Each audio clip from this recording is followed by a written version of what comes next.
I came to you with those calculations, we thought we might start a chain reaction that would destroy the entire world. I believe we did.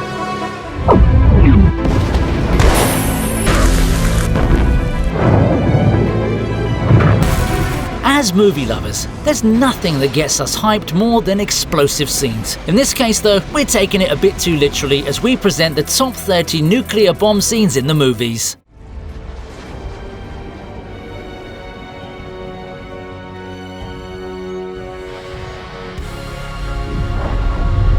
The Dark Knight Rises may not have been the best possible sequel to the earlier film, but there were lots of scenes that had us hooked to our seats. One such sequence was Batman sacrificing himself to take the bomb away from Gotham and get it to explode in the water. The scene begins on an epic note as Bruce Wayne gives us a memorable line about how anyone can be a hero. Shouldn't the people know the hero who saved them? A hero can be anyone, even a man doing something as simple and reassuring as putting a coat around a young boy's shoulders to let him know the world hadn't ended.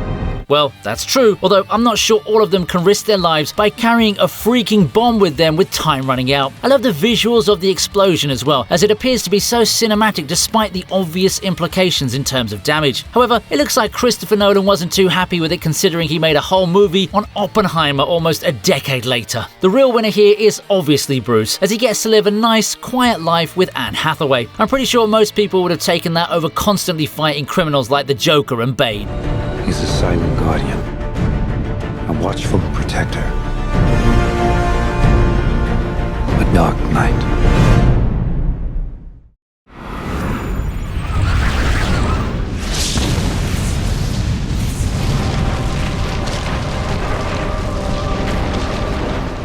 Man, the opening explosion in The Divide hits like a gut punch. One moment, New York City hums with uneasy normalcy. The next, a blinding white light rips across the skyline, swallowing everything in its sight. It's chaos that comes with no warning or mercy. While watching this scene, I started to wonder what it would feel like if the ground had disappeared beneath my feet. The way the camera lingers on panicked faces and stampeding bodies adds a claustrophobic sense of danger. It's not a heroic action sequence, it's raw survival. What really stuck with me was how small humanity suddenly feels during these moments. In a single flash, civilization crumbles and all that's left is fear. The first explosion sets the entire tone for the film, which is a combination of bleak, brutal, and merciless. It's one of the few disaster scenes that genuinely made me feel like I was there with nowhere safe to run. And yes, all of this was achieved without having to rely on any extravagant explosions.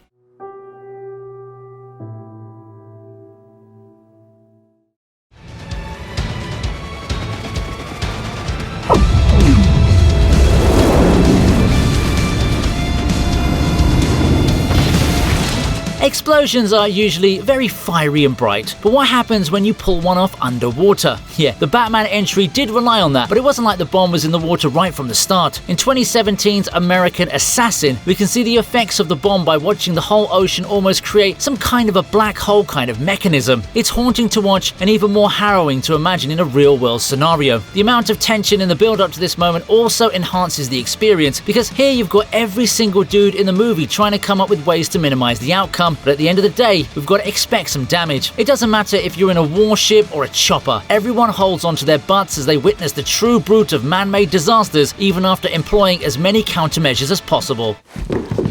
You made a big mistake. You let emotion cloud your judgment. Never, ever let it get personal. You understand? Ill, injured, we have no...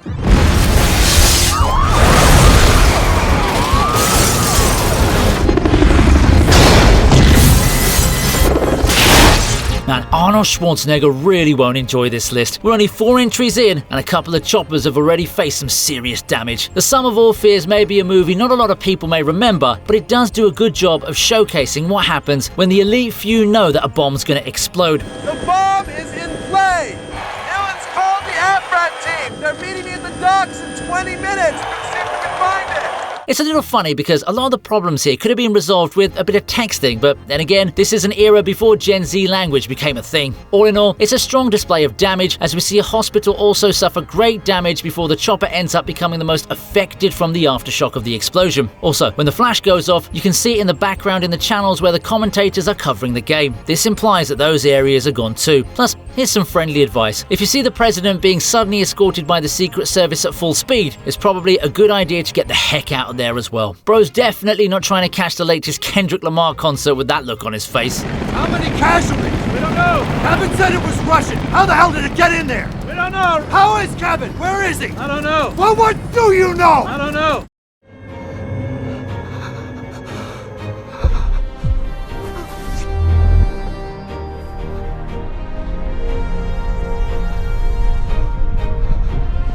It looks like explosions in opening sequences are a popular trope, eh? The Wolverine starts with a bang, and I don't just mean that in a metaphorical sense. It quite literally begins with the infamous bombings of Nagasaki. Logan's having the worst captive guest experience imaginable as he watches the Fat Man bomb plummeting from the sky like the world's deadliest cannonball. The film doesn't shy away from the details either. You get the full horror show as the bomb hurtles down, causing a city-shattering explosion. Plus, there's that ominous mushroom cloud looming like it's about to ruin everyone's day. Spoiler, it ruins everyone's lives. The dust cloud races towards Logan and Ichiro faster than bad news at a family dinner, and this pushes the Wolverine to pull off a last-second rescue that, let's just say, doesn't leave him looking any prettier. The visuals are crazy, and the sound design feels like it's punching you in the chest. Honestly, if you're going to kick off a movie, this is how you make sure nobody even thinks about checking their phone.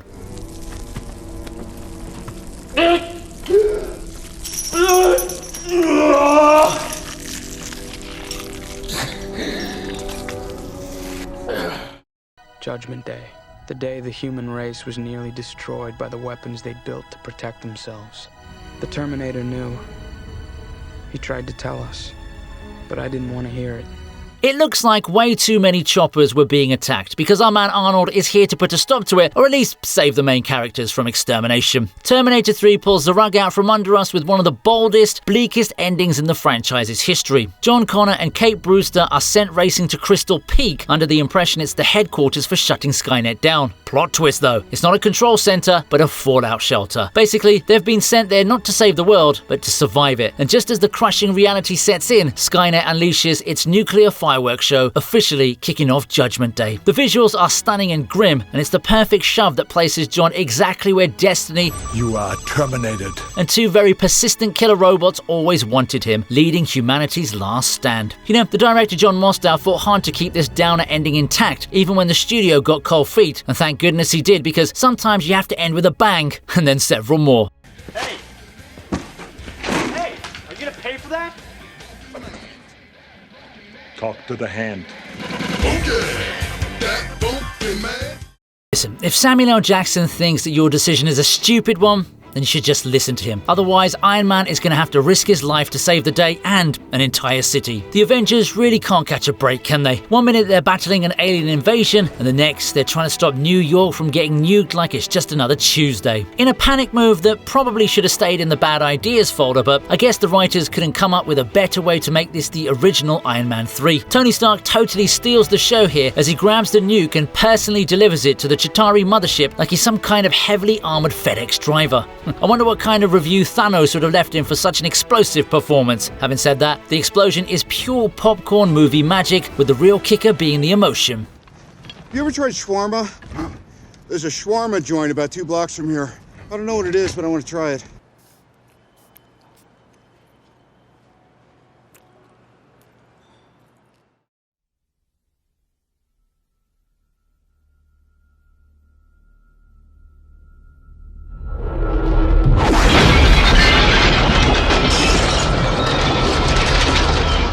By Dawn's early light came out in May 1990, making it one of the last Cold War stories before that tense chapter of history closed. It's based on a novel called Trinity's Child and doesn't hold back one bit. It shows with painful honesty what a nuclear war between the United States and the Soviet Union really might look like. The movie gives us several chilling moments, like how a nuclear blast tears through the White House, blowing out its windows like they're made of paper. Another explosion brings down the president's helicopter, leaving everyone to fear the worst, and their leader is gone. Sure, the film had a small TV budget and the special effects aren't flashy, but honestly, it doesn't need them. The real horror creeps into your mind, filling in the blanks with images far worse than anything they could show on screen. It's a grim reminder of how close the world once stood to the edge and how fragile everything we take for granted really is.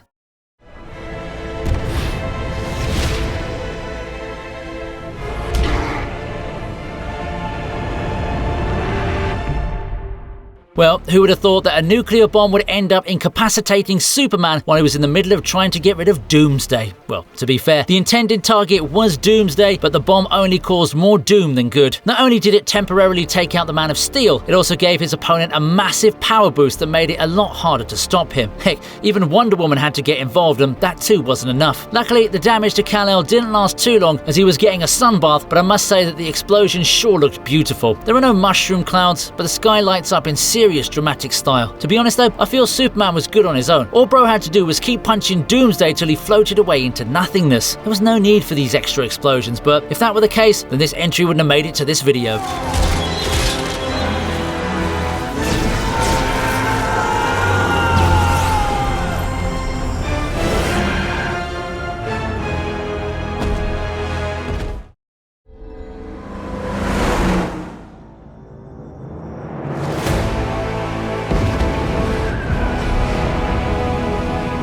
Want to know about the Crazies? A nasty virus that basically turns people into violent lunatics, tears through a small town because, of course, it does. Luckily, with two survivors, David and Judy, they make a mad dash out of there in a truck just in time for the government to pull off an ultimate mic drop in the form of a nuclear bomb.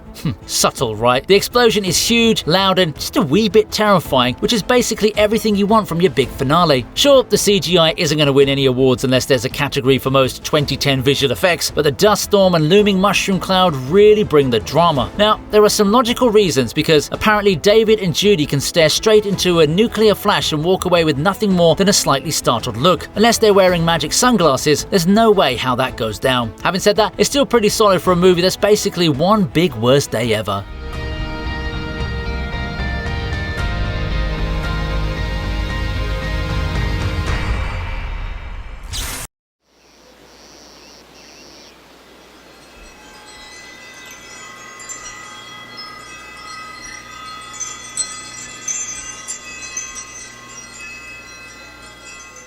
Steven Spielberg may be known for blockbusters, but his tearjerkers aren't just limited to Schindler's List. 1987's Empire of the Sun is about a British boy stuck in a Chinese internment camp who takes a quick, casual glance at the bombings of Hiroshima and Nagasaki. As young Jim Graham stands over his fallen comrade, the sky suddenly lights up in a flash. It's a distant glow from the bombings happening hundreds of miles away in Japan, and Jim seems to think it's some kind of divine light show. The whole thing is oddly peaceful and pretty, which is a surprisingly serene way to depict such a catastrophic event. Learned a new word today. Atom bomb. It was like a white light in the sky, like God taking a photograph. Jim has no idea what's going on until later, and all we get is his perspective in the form of a stunning wave of light streaking across the sky. Yeah, Mr. Spielberg sure knows a thing or two about making us emotional regardless of the stories he creates.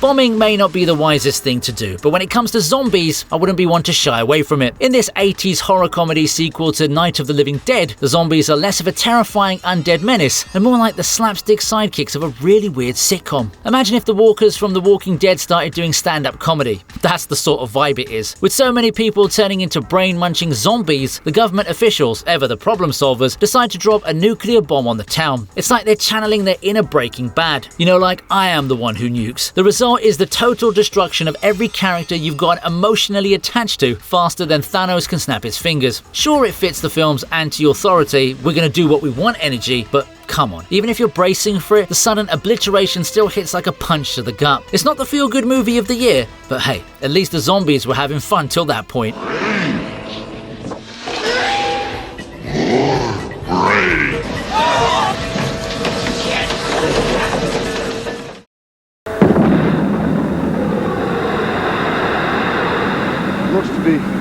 low yield, but almost certainly a nuclear explosion.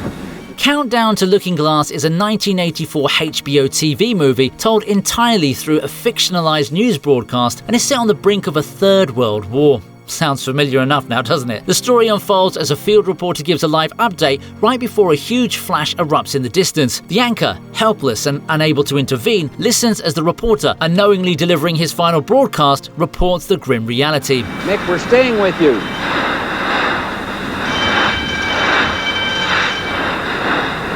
Without relying on flashy special effects, Countdown to Looking Glass uses the disintegration of technology itself to communicate the eerie sense of dread and helplessness that would accompany a nuclear catastrophe. Here's some trivia for you now, okay? The film was notable for its experimental storytelling approach, focusing more on realism and tension rather than spectacle. The movie's chilling portrayal of an escalating crisis, coupled with its minimalistic visual style, made it a surprisingly intense meditation on nuclear war. But yeah, I wouldn't be surprised if you never heard a word of it until now.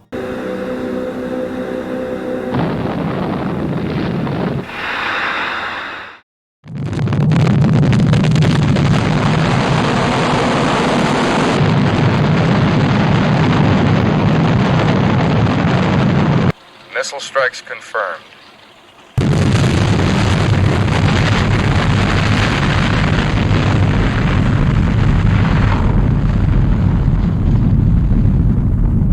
Ah yes, Soviet strikes are indeed the most dangerous kind. In 1977's Damnation Alley, we're shown a post-apocalyptic thriller where the US gets a nasty surprise in the form of a nuclear attack from the Soviet Union. At first, we're stuck in the apparently glamorous world of a military base, watching bombs approach on a computer screen like a bad video game. But then, reality hits. The bombs start dropping, and the country turns into a fireworks show that nobody really asked for, with eerie explosions lighting up the sky. It's like the world's biggest, most terrifying barbecue, and the meat ain't even that good. While the rest of the movie falls into the category of so cheesy you can make nachos, the contrast between the cold, clinical environment of the military base and the sheer chaos of nuclear devastation is actually pretty unsettling. It's like watching someone play chess while the house burns down behind them, and you're just sitting there wondering, are we really going to finish the game though?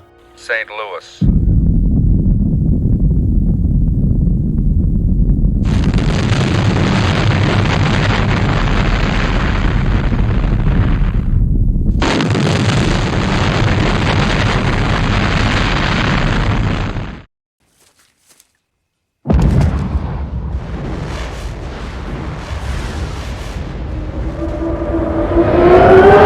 Yep, I know how odd it is to name a film with a drastic explosion the Peacemaker, but that's just how irony works, isn't it? Things move a bit too fast in this George Clooney thriller, especially if you're used to long, drawn-out explosions that you get in most disaster flicks. Khodorov is a Russian general who's definitely been watching too many spy movies, as he causes a train crash that sets off a stolen nuke. Meanwhile, a couple in rural Russia hears the crash and stumbles out into the night like it's some Stranger Things episode gone wrong. Before they even process what's happening, boom! We've got a blinding white light followed by a wall of fire that looks like something straight out of Mad Max. They're gone in an instant, and the film doesn't waste a second lingering on it. It's all about the harsh reality of how fast it can all end. You're here 1 second, vaporize the next. It's shockingly efficient though.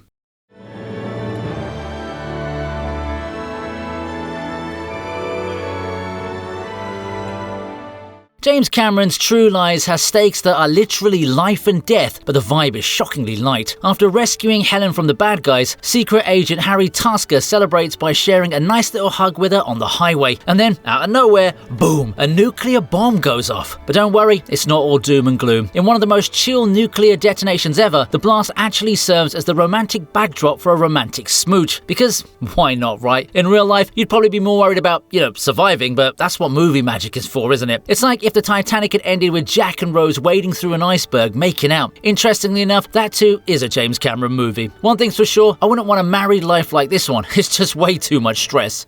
May I see your invitation, please? Sure. Here's my invitation.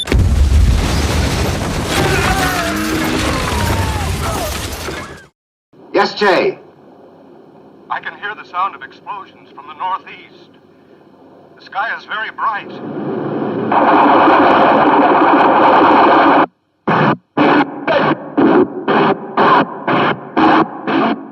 Who would have thought a film from 1964 would make such an impact? Well, it's not the only movie from this year that's going to show up, but let's focus on Failsafe for now. In this Cold War thriller, the bombing is mostly left to our imagination, and honestly, that's more than enough. A computer glitch accidentally starts what can only be considered a horrendous mistake, but the president has to go an eye for an eye, otherwise the whole world would have definitely gone blind. As the phone line to Moscow cuts off with a chilling, deafening beep, the president's worst fears are realized. True to his word, the destruction of New York is depicted through a series of still images and quick zooms, followed by nothing but the haunting sound of explosions.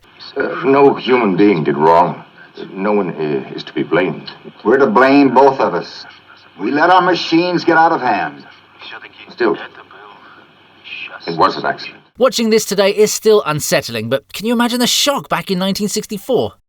3, 2, 1, 0.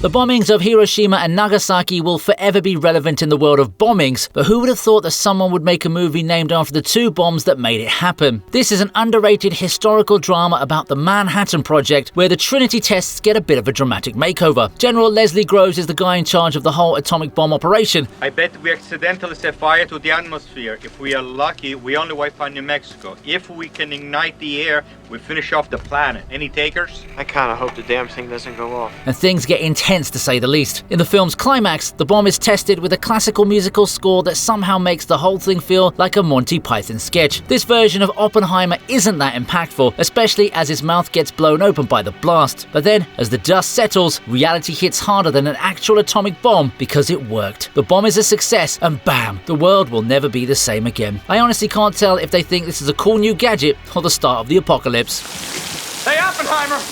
Oppenheimer! You ought to stop playing God, because you are not good at it, and the position is taken.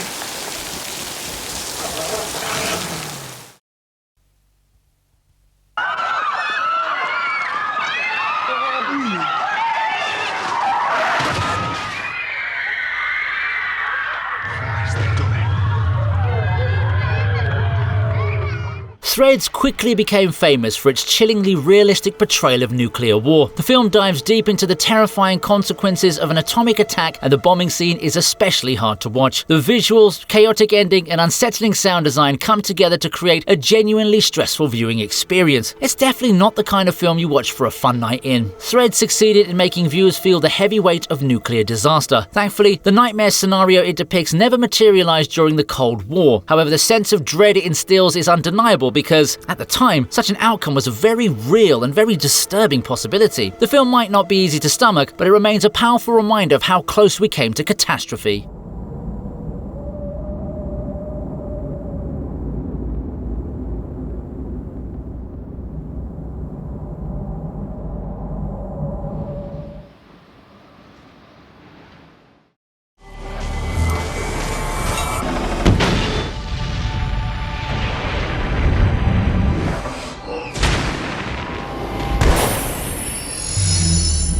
The antimatter bomb from Angels and Demons may not be like the nuclear bombs used in war, but man, it sure knows how to light up the sky. The fact that it's able to cause so much damage despite being so high up in the sky is a good reason for it to land just outside the top 10. The effects make the bomb live up to its reputation, as it feels like we're literally watching a black hole in formation. I do want to point out something. An antimatter bomb explosion would be so insanely radioactive that anyone within a visual distance would be easily subject to radiation poisoning. I guess Tom Hanks' plot armor saved everyone else in the area, didn't it? But yeah, the damage this bomb leaves behind is no joke at all.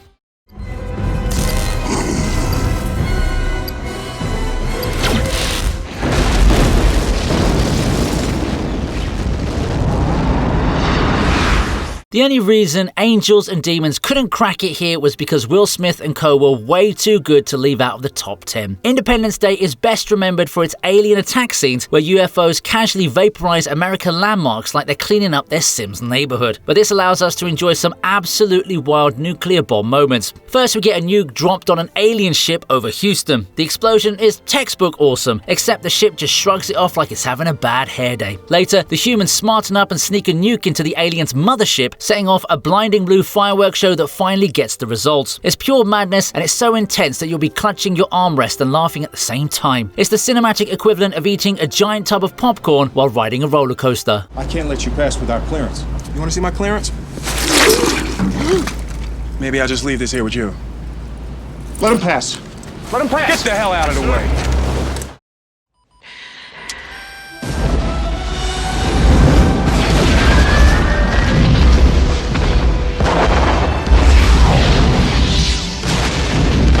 The 90s were defined by Independence Day and Armageddon when it came to stopping apocalypses with bombs, so it's no surprise that they're one after another. Armageddon might just be the most Michael Bay movie that Michael Bay has ever made. A giant asteroid is about to turn Earth into a crater, so NASA, in its infinite wisdom, trains a bunch of oil drillers to be astronauts. Seems about right, doesn't it? Now, Harry heroically stays behind to push the big red button, saving humanity at the last second, which is quite straightforward. The explosion itself, though, is pure mayhem as it's massive, loud, and totally awesome. The characters and audiences were fist pumping like it was the Super Bowl.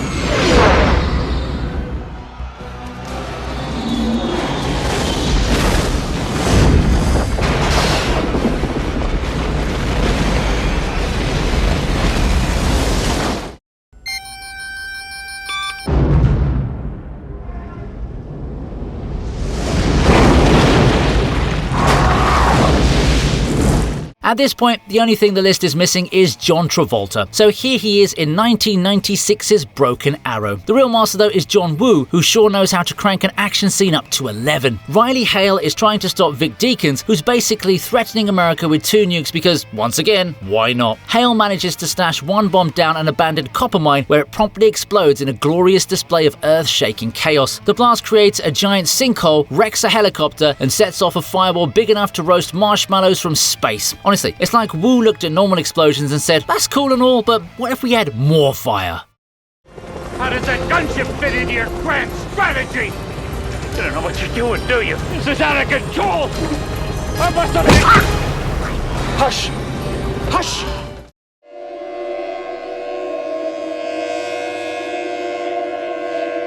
Three, 2, 1, 0.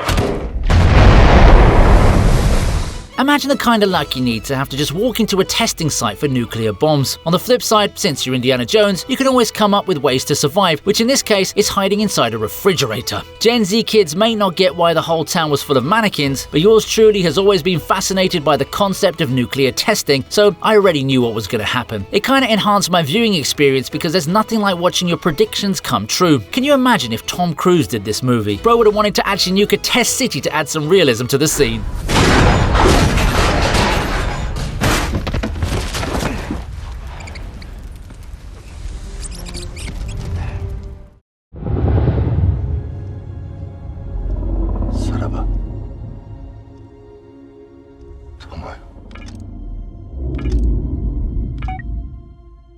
The Oxygen Destroyer may have been a neat weapon, but you're going to need a lot more than that to take out the likes of King Ghidorah or Godzilla. Well, the King of the Monsters did bear the brunt of the damage, so he needed time to heal. That's when Serizawa thought that he'd done enough and has no further need to be involved in the Kong movies with Godzilla. His sacrifice is actually what elevates this scene to number 6, because without that, it's just trying to wake up a dog by giving him a treat. The visuals are still pretty cool though.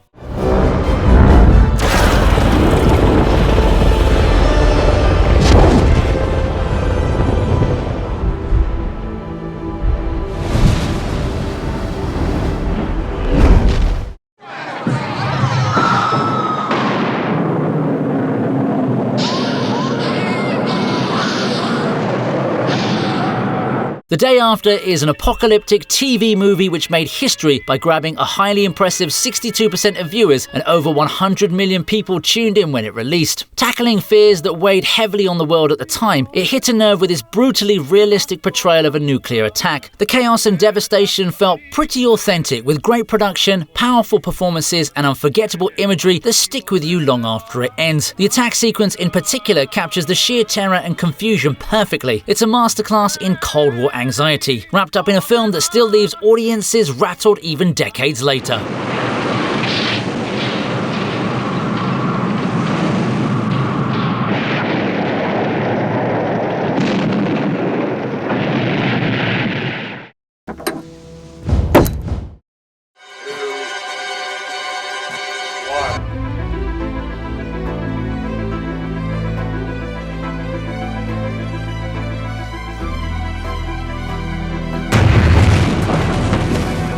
I did hint at Oppenheimer a couple of times before, so he was bound to find his way here at some point, wasn't he? The legendary moment where he tests the atomic bomb is so brilliantly done that we don't even need to see the actual explosion to understand how good it is. The lights blinding our eyes make us understand why The Weeknd would write a whole song on it. But yeah, the scene is crafted with such excellence that you're probably feeling the same awe and horror that Oppenheimer did when he created the deadliest invention in human history back then. When I came to you with those calculations, we thought we might start a chain reaction that would destroy the entire world. I believe we did.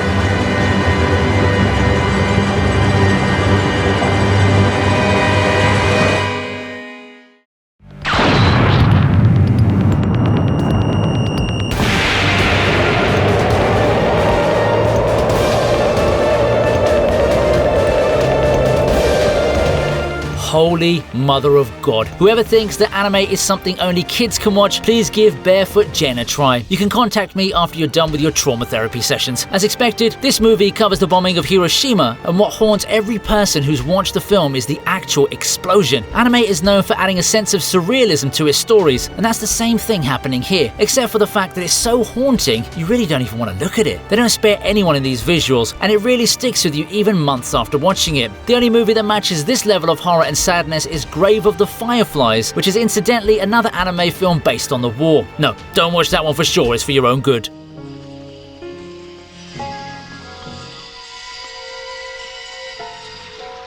$4000度の熱戦と爆風核爆弾第2の恐怖だ。I have a plan. Monsieur! I can walk!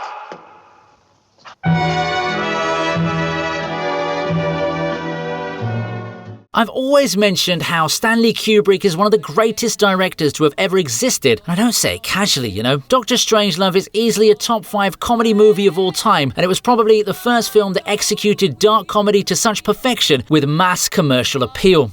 Combined with a spirit of bold curiosity for the adventure ahead.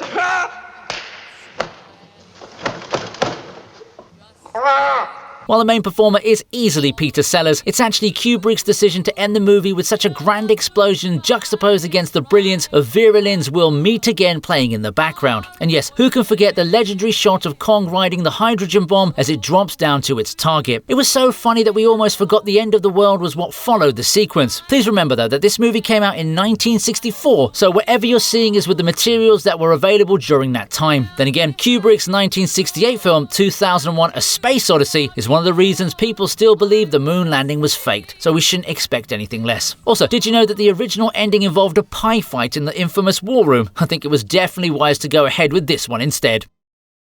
Hope you liked the video, please subscribe to the TV Regent, and here's another video that I know you're going to enjoy.